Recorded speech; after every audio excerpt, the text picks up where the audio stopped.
এখানে place of occurrence ওই জায়গা কেন্দ্রীয় নিরাপত্তা বাহিনীর নিয়ন্ত্রণে নেওয়া উচিত।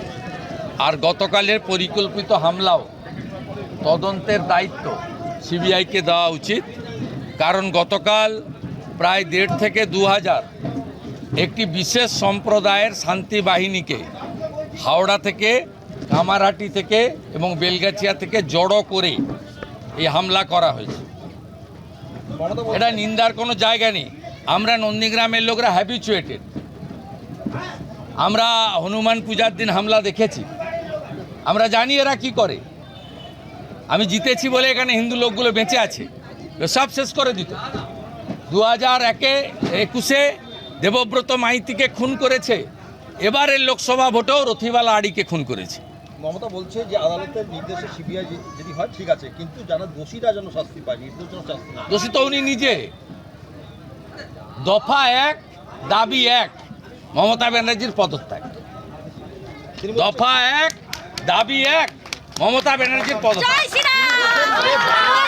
আমি এই রাজ্যের সব রাজনৈতিক দলকে বলবো, কালকে স্তব্ধ করুন বাংলা। মমতা বলছে বন্ধ রেখে করুন, যেভাবে পারেন করুন, সবাই মিলে করুন, কাল স্তব্ধ করুন পশ্চিমবঙ্গ। দফা 1 দাবি 1 মমতা ব্যানার্জির পদত্যাগ।